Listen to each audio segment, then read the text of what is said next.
Hello, everybody. Thank you so much for tuning in today. This is the Bodega Cat Book Club Spiritual Edition. And today we're continuing our reading of Flow by Mihaly C. Mr. C. I call him Mr. C. So I don't know how to pronounce his name. Anyways, this book was inspired by an animated film with the same name, Flow. I don't think they have any association with each other, but I thought it was kind of interesting. I'll leave the description, I'll leave the official website of the animated film in the description box below. You guys can check it out. I think it's streaming right now in like Amazon Prime or something. But it's a really good movie. Um, I think you'll enjoy it. I enjoyed it very much. So, okay, so today we'll be reading chapter 8, and this will be part 1. And as you can see, I have some words or phrases that are highlighted in yellow. That means that there is a footnote in the back of the book, and we will be reading that as well. Okay, I'm going to move the camera in just a little bit. Oops, sorry, a little too much. A little too much there. No, that's not right. Okay, all right. Okay, chapter 8, enjoying solitude and other people.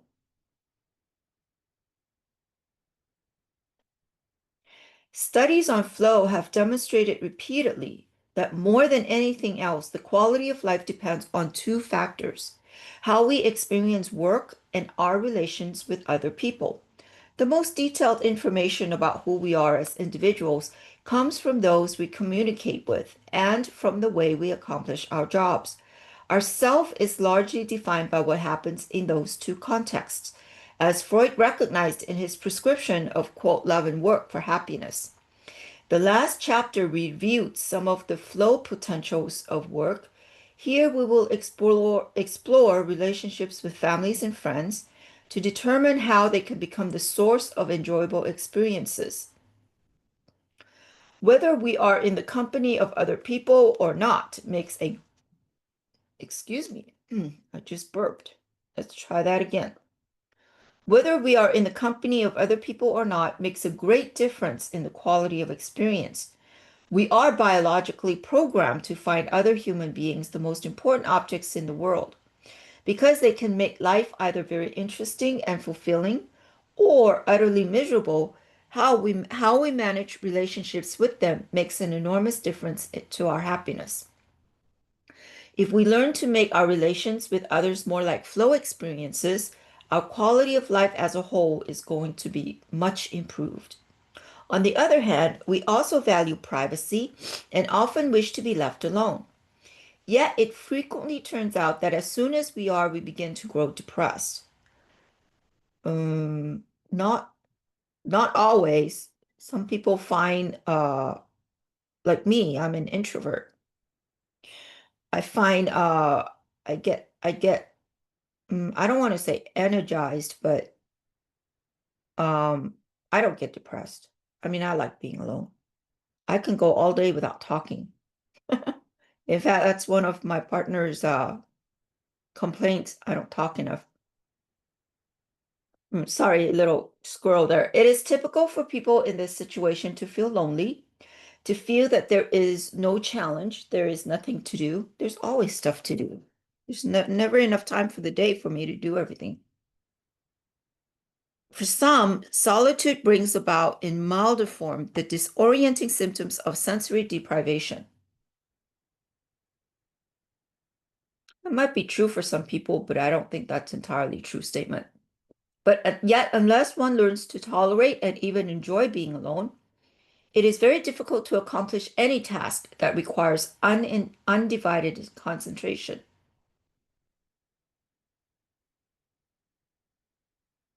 Difficult to accomplish any task that requires undivided attention. For this reason, it is essential to find ways to control consciousness even when we are left to our own devices. The conflict between being alone and being with others. Of the things that frighten us, the fear of being left out of the flow of human interaction is certainly one of the worst. There is no question that we are social animals. Only in the company of other people do we feel complete. In many preliterate cultures, solitude is thought to be so intolerable that a person makes great effort never to be alone. That's not true either. Yogis like to be alone. Swamis, yogis, saints, mystics spend a lot of time alone. Oh, I was just saying that. Only witches and shamans feel comfortable spending time by themselves. Hey, there you go. I'm psychic. In many different human societies, Australian Aborigines, Amish farmers, West Point cadets, the worst sanction the community can issue is shunning. The person ignored grows gradually depressed and soon begins to doubt his or her very existence. In some societies, the final outcome of being ostracized is death. The person who is left alone comes to accept the fact that he must be already dead, since no one pays attention to him any longer. Little by little, he stops taking care of his body and eventually passes away. The Latin locution for, quote, being alive is inter hominum esse, which literally meant, quote, to be among men, whereas, quote, to be dead was inter hominum esse destinere, or, quote, to cease to be among men. Exile from the city was, next to being killed outright, the most severe punishment for a Roman citizen. No matter how luxurious his country estate, if banished from the company of his peers, the urban Roman became an invisible man. The same bitter fate is well known to contemporary New Yorkers whenever, for some reason, they have to leave their city. Let's see what the footnote says. Okay. The importance of human interaction. All the ESM studies show that the quality of experience improves when there are other people around and deteriorates whenever the person is alone, even if by his or her own choice. Larson and Mr. C, 1978-1980. Larson, Mr. C, and Graf, 1980. Grave. A vivid description of how and why people depend on public opinion for their own beliefs is given by Elizabeth Noel Newman, 1984. From a philosophical perspective, Martin Heidegger, 1962, has analyzed our continuous dependence on the they or the intrapsychic representation of other people we carry in our minds. Related concepts are Charles Cooley's 1902 generalized other and Freud's superego. The footnote about to be among men. This section is indebted to Hannah Arendt's brilliant treatment of the public and private realms in The Human Condition, 1958.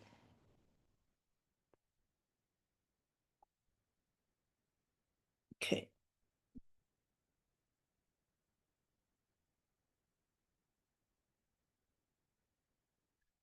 The destiny of human contacts that great cities afford is like a soothing balm. People in such centers relish it even when the interactions it provides may be unpleasant or dangerous. The crowds streaming along Fifth Avenue may contain an abundance of muggers and weirdos. Nevertheless, they are exciting and reassuring. Everyone feels more alive when surrounded with other people. Social science surveys have universally concluded that people claim to be most happy with friends and family or just in the company of others. When they're asked to list pleasant activities that improve their mood for the entire day, the kind of events most often mentioned are being with happy people, having people show interest in what I say, being with friends, and being noticed as sexually attractive. One of the major symptoms that sets depressed and unhappy people apart is that they rarely report such events occurring to them. A supportive social network also mitigates stress. An illness or other misfortune are less likely to break a person down if he or she can rely on the emotional support of others. There is no question that we are programmed to seek out the company of peers.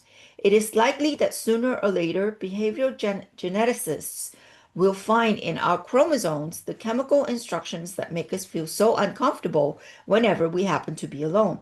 There are good reasons why, during the course of evolution, such instructions should have been added to our genes. Animals that develop a competitive edge against other species through cooperation survive much better if they are constantly within sight of one another. Baboons, for instance, who need help from peers to protect themselves against the leopards and hyenas roaming the savannah, have a slim chance of reaching maturity if they leave their troop. The same conditions must have selected for their gregariousness as a positive survival trait among our ancestors. Of course, as human adaptation began to rely increasingly on culture, additional reasons for sticking together became important. For instance, the more people grew to depend for survival on knowledge instead of instinct, the more they benefited from sharing their learning mutually. A solitary individual under such conditions became an idiot, which in Greek originally meant a private person. Oh, I didn't know that. That's interesting. Someone who is unable to learn from others. Mm, okay.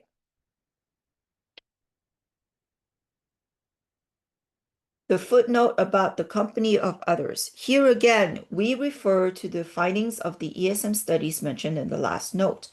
The interactions with other people improve the mood for the entire day has been reported by Lewinson and Graf, 1973, Lewinson and Liebert, 1972, McPhillamy and Lewinson in 1974, and Lewinson et al. 1982. Lewinson and his group have developed the clinical applications of a psychotherapy based on maximizing pleasant activities and interactions. If one were to develop a therapy based on flow, and steps in that direction have already been taken at the medical school of the University of Milan, Italy, this would also be the route to follow. That is, one would endeavor to increase the frequency and intensity of optimal experiences rather than, or in addition to, decreasing the incidence of negative ones. The footnote on baboons, Stuart Altman, 1970,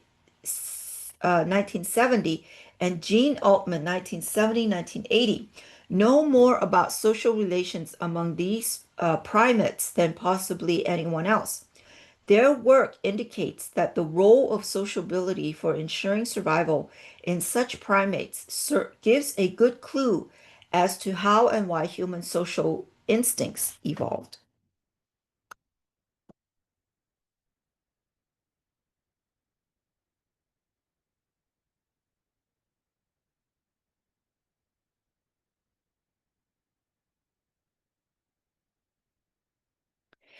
At the same time, paradoxically, there is a long tradition of wisdom warning us that, quote, hell is other people.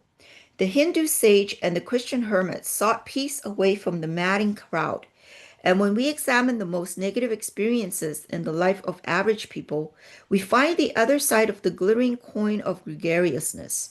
The most painful events are also those that involve relationships. Unfair bosses and rude customers make us unhappy on the job. At home, the uncaring spouse, an ungrateful child, and interfering, um, sorry, got a little distracted there. Interfering in-laws are the prime sources of the blues.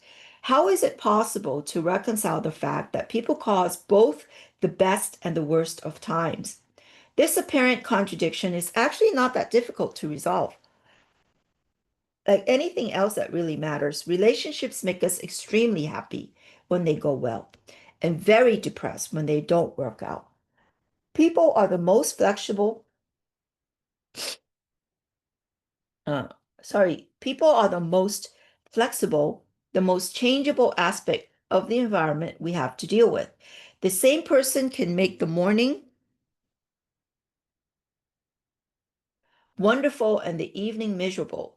Because we depend so much on the affection and approval of others, we are extremely vulnerable to how we are treated by them. Therefore, a person who learns to get along with others is going to make a tremendous change for the better in the quality of life as a whole. This fact is well known to those who write and those who read books with, this fact is well known to those who read, um, okay, let's try again. Let's try this paragraph again. Sorry about that. Therefore, a person who learns to get along with others is going to make a tremendous change for the better in the quality of life as a whole. This fact is well known to those who write and those who read books with titles such as How to Win Friends and Influence People. Business executives yearn to communicate better so that they can be more effective managers, and debutantes read books on etiquette to be accepted and admired by the in crowd. Much of this concern reflects an extrinsically motivated desire to manipulate others. But people are not important only because they can help make our goals come true. Excuse me. When they're treated as valuable in their own right, people are the most fulfilling source of happiness. At the end of the day, just a side note, I think people just want to be treated, like a human being. Set aside all the rhetorics of like, race, ethnicity, language, whatever, gender, whatever. People just want to be treated like a human being, you know? That's what they want at the end of the day. It is the very flexibility of relationships that make us possible to transform unpleasant interactions into tolerable or even exciting ones. How we define and interpret a social situation makes a great difference to how people will treat one another and to how they will feel while doing it. For instance, when our son Mark was 12 years old, he took a shortcut across a rather deserted park one afternoon as he walked home from school. In the middle of the park, he was suddenly confronted by three large young men from the neighboring ghetto.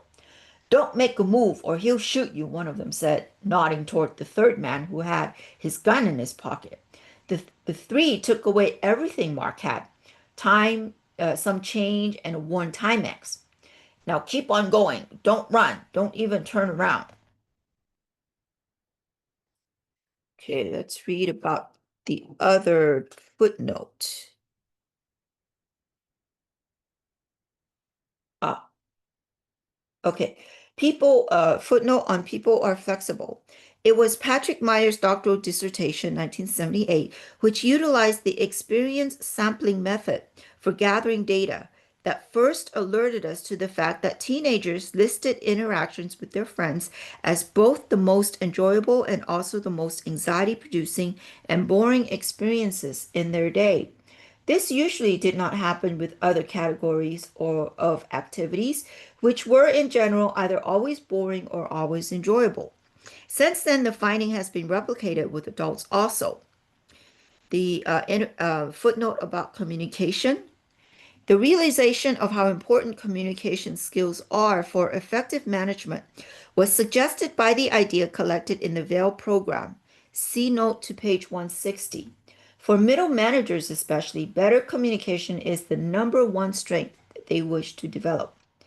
And the footnote on books on etiquette. For a particularly mind-boggling example of such, see Letitia Baldridge's Complete Guide to a Great Social Life, whose advice includes such perfectly true but rather fulsome pearls of wisdom as flattery is an immensely useful device, and any host is proud to have well-dressed guests at his or her party. They convey a sweet smell of success.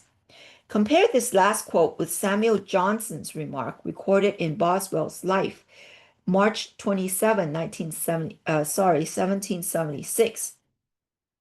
Fine clothes are good only as they supply the want of other means of procuring respect. See review in Newsweek, October 5th, 1987, page 90. Okay. Um, okay, back to Mark. So Mark started walking again toward home, and the three went in the other direction. After a few steps, however, Mark turned around and tried to catch up with them. Listen, he called, I want to talk to you. Keep going, they shouted back. But he caught up with the trio and asked if they would reconsider giving him back the watch they had taken. He explained that it was very cheap and of no possible value to anyone except him. You see, it was given to me on my birthday by my parents. The three were furious, but finally decided to take a vote on whether to give back the watch. The vote went 2 to 1 in favor of returning it. So Mark walked proudly home without change, but with the old watch in his pocket. Of course, it took his parents a little longer to recover from the experience. From the adult perspective, Mark was foolish to possibly risk his life for an old watch, no matter how sentimentally valued it was. But this episode illustrates an important general point that a social situation has the potential to be transformed by redefining its rules. By not taking on the role of the victim that had been imposed on him, and by not treating his assailants as robbers, but as reasonable people who might be expected to empathize with his son's attachment to a family keepsake. Mark was able to change the encounter from a holdup to one that involved, at least to some degree, a rational democratic decision. In this case, his success was largely dependent on luck. The robbers could have been drunk or alienated beyond the reach of reason, and then he might have been seriously hurt.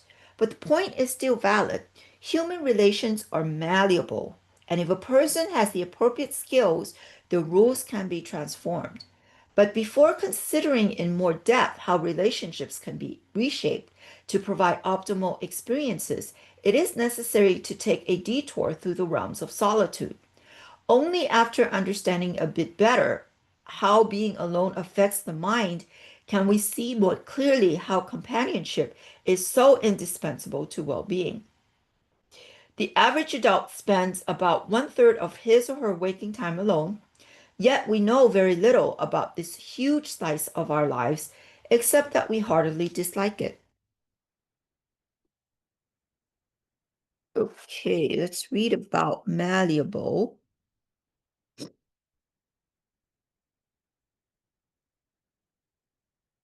Ah,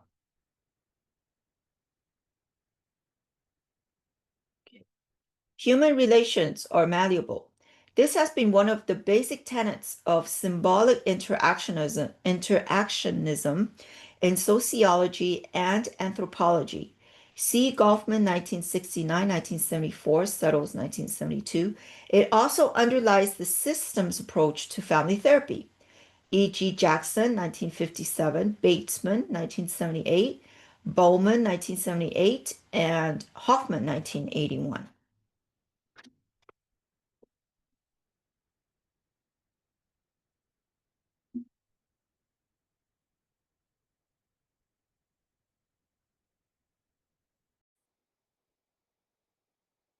The pain of loneliness.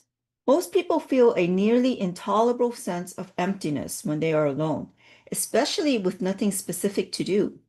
Adolescents, adults, and old people all report that the worst experiences have taken place in solitude. Almost every activity is more enjoyable with another person around, and less so when one does it alone. People are more happy, alert, and cheerful if there are others present compared to how they feel alone, whether they're working on an assembly line or watching television. But the most depressing condition is not that of working or watching TV alone. The worst moods are reported when one is alone and there is nothing that needs to be alone. For example, in our studies, who live by themselves and who do not attend church, Sunday mornings are the lowest part of the week because, with no demands on attention, they're unable to decide what to do. The rest of the week, psychic energy is directed by external routines, work, shopping, favorite TV shows, and so on. But what is one to do Sunday morning after breakfast, after having browsed through the papers? For many, the lack of structure of those hours is devastating. Generally, by noon, a decision is made. I'll mow the lawn, visit relatives, or watch the football game. A sense of purpose then returns, and attention is focused on the next goal. Okay. All right. So the footnote on intolerable solitude, see notes to page 165, and then footnotes on Sunday morning.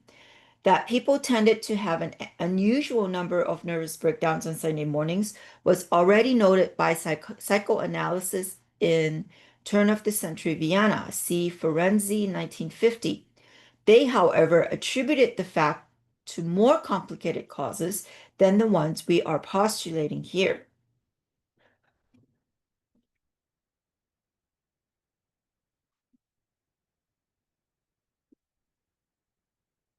Why is solitude such a negative experience? The bottom line answer is that keeping order in the mind from within is very difficult. We need external goals, external stimulation, external feedback to keep attention directed. And when external input is lacking, attention begins to wander and thoughts become chaotic, resulting in the state we have called psychic entropy in chapter 2. When left alone, the typical teenager begins to wonder, what is my girlfriend doing now? Am I getting zits? Will I get to finish the math assignment on time? Are those dudes I had a fight with yesterday going to beat me up? In other words, with nothing to do, the mind is unable to prevent negative thoughts from elbowing their way to center stage. And unless one learns to control consciousness, like meditation, just a little footnote for myself there. The same situation confronts adults. Worries about one's love life, health, investments, family, and job are always hovering at the periphery of attention, waiting until there is nothing pressing that demands concentration.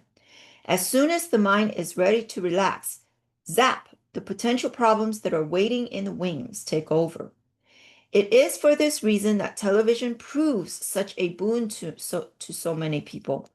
Although watching TV is far from being a positive experience, generally people report feeling passive, weak, rather irritable, and sad when doing it. At least the flickering screen brings a certain amount of order to consciousness.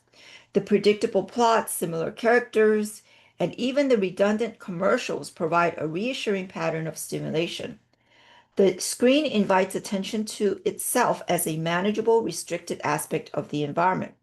While interacting with television, the mind is protected from personal worries. The information passing across the screen keeps unpleasant concerns out of the mind.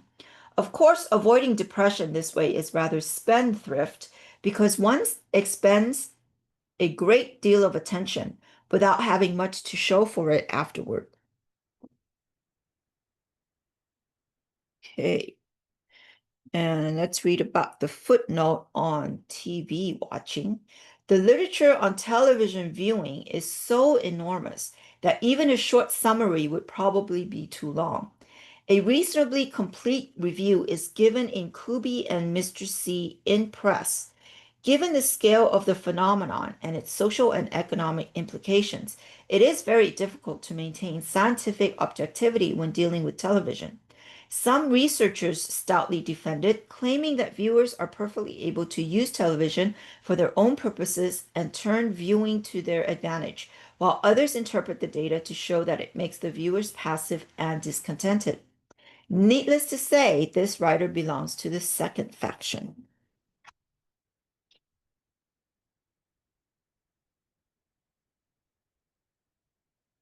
More drastic ways of coping with the dread of solitude include the regular use of drugs or the recourse to obsessive practices, which may range from cleaning the house incessantly to compulsive sexual behavior.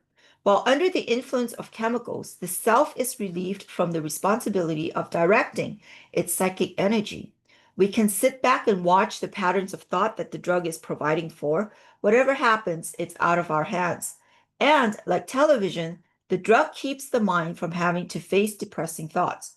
While alcohol and other drugs are capable of producing optimal experiences, they're usually at very low level of complexity.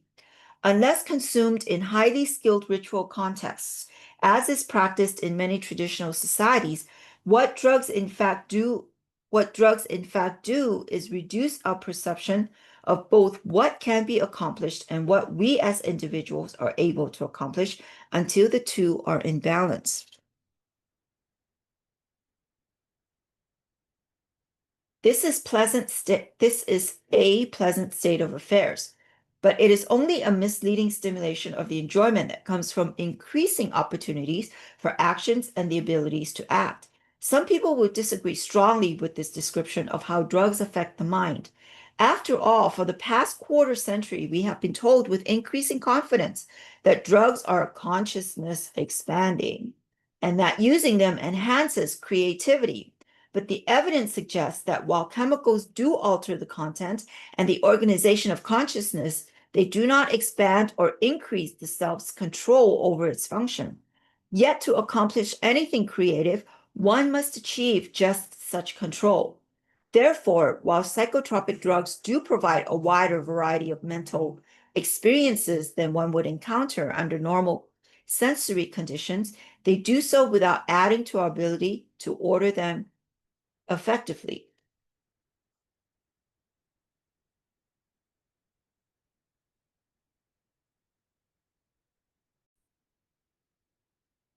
Many contemporary artists experiment with hallucinogens in the hope of creating work as mysteriously haunting as those verses of the Kubla Khan that Samuel Coleridge allegedly composed under the influence of laudanum.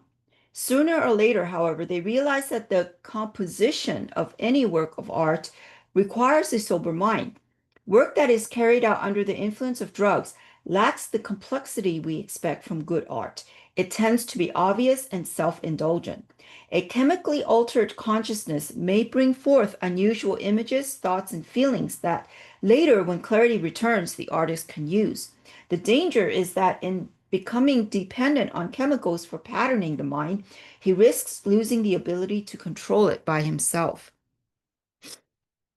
Okay, let's read about the footnotes here.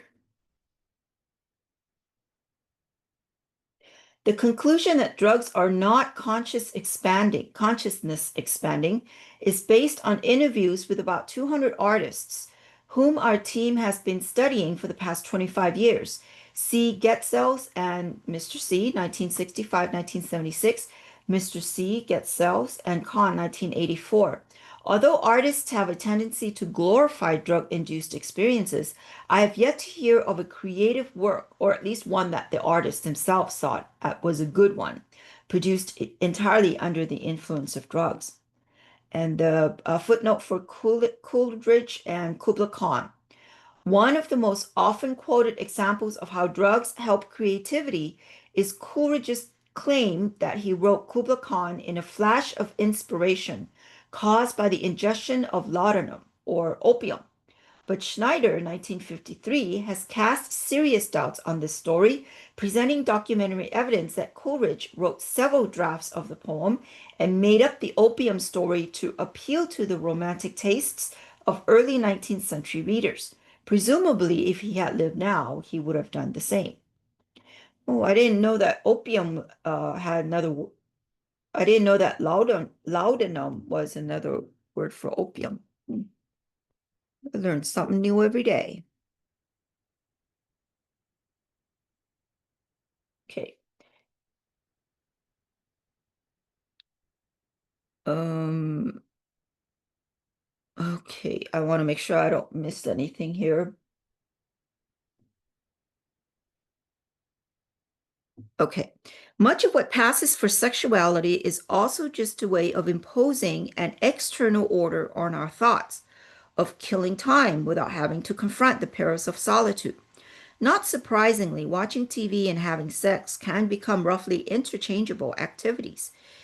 The habits of pornography and personalized and depersonalized sex build on the genetically programmed attraction of images and activities related to reproduction. They focus attention naturally and pleasurably, and in so doing, help to exclude unwanted contents from the mind. What they fail to do is develop any of the attentional habits that might lead to a greater complexity of consciousness. The same argument holds for what might at first sight seem the opposite of pleasure, masochistic behavior, risk-taking, gambling. These ways that people find to hurt or frighten themselves do not require a great deal of skill, but they do help one to achieve the sensation of direct experience. Even pain is better than the chaos that steps into an unfocused mind. Hurting oneself, whether physically or emotionally,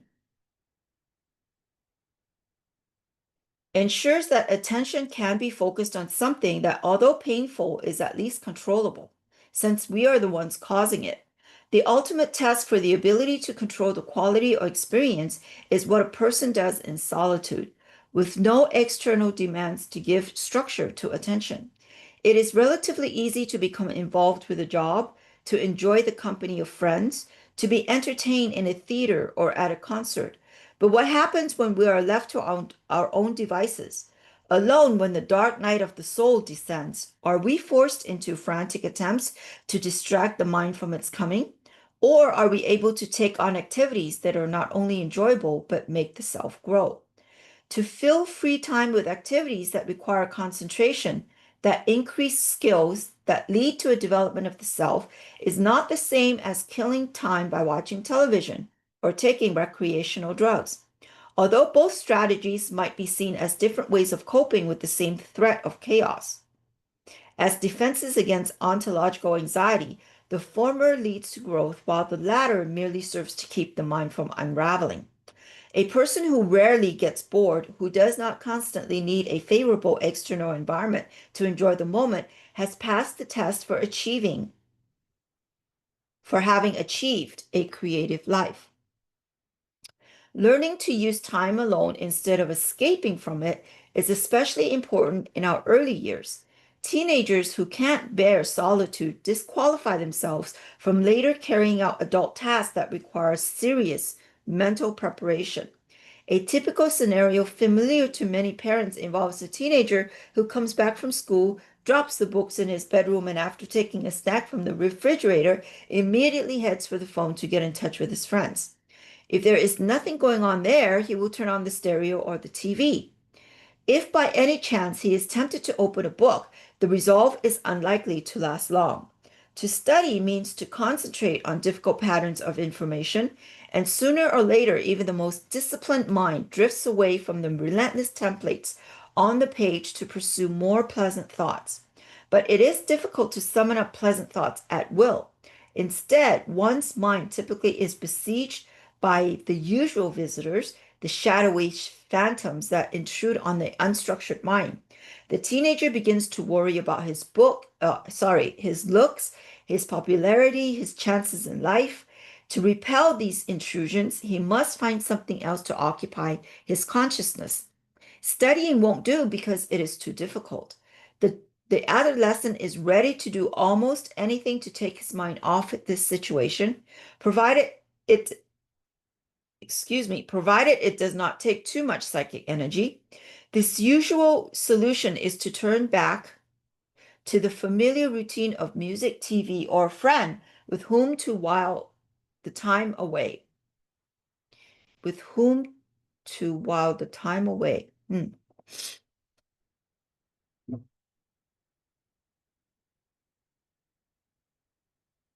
With every passing decade, our culture becomes more dependent on information technology. To survive in such an environment, a person must become familiar with abstract symbolic languages. A few generations ago, someone who did not know how to read and write could still have found a job that provided a good income and reasonable dignity. A farmer, a blacksmith, a small merchant could learn the skills required for his vocation as an apprentice to older experts and do well without mastering a symbolic system. Nowadays, even the simplest jobs rely on written instructions, and more complex occupations require specialized knowledge that one must learn the hard way, alone. Adolescents who never learn to control their consciousness grow up to be adults without a discipline. They lack the complex skills that will help them survive in a competitive, information-intensive environment. And what is even more important, they never learn how to enjoy living. They do not require the habit of finding challenges that bring out hidden potentials for growth. But the teenage years are not the only time when it is crucial to learn how to exploit the opportunities of solitude. Unfortunately, too many adults feel that once they have hit 20 or 30, or certainly 40, they're entitled to relax in whatever habitual grooves they have established. They have paid their dues, they have learned the tricks it takes to survive, and from now on, they can proceed on cruise control. Equipped with the bare minimum of inner discipline, such people inevitably accumulate entropy with each passing year. Career disappointments, the failure of physical health, the usual slings and arrows of fate build up a mass of negative information that increasingly threatens their peace of mind. How does one keep these problems away? If a person does not know how to control attention in solitude, he will inevitably turn to the easy external solutions: drugs, entertainment, excitement, whatever dulls or distracts the mind. But such responses are regressive. They do not lead forward. The way to grow, meanwhile, enjoying life is to create a higher form of order out of the entropy that is an inevitable condition of living. This means taking each new challenge not as something to be repressed or avoided, but as an opportunity for learning and for improving skills. When physical vigor fails with age, for example, it means that one will be ready to turn one's energies from the mastery of the external world to a deeper exploration of inner reality. It means that one can finally read Proust, take up chess, not chest, take up chess, grow orchards, help one's neighbors, and think about God. If these are the things one has decided are worth pursuing, but it is difficult to accomplish any of them unless one has earlier acquired the habit of using solitude a good advantage. It is best to develop this habit early, but it is never too late to do so. In the previous chapters, we have reviewed some of the ways the body and the mind can make flow happen. When a person is able to call upon such activities at will, regardless of what is happening externally, then one has learned how to shape the quality of life. Well, I hope you enjoyed that. And we'll continue our reading next time with part 2. In the meantime, you can check out our other book clubs. We have the Financial Book Club, which occurs Thursdays. And what else we got? The Health Book Club, which occurs Wednesday. You could check those out on our YouTube channel and check out our website, our merch, different videos that we got, movie recommendations on our website, um, little fun kitty videos, things like that. Anyways, I hope you guys all have a great day, and we will see you next time. Bye bye now.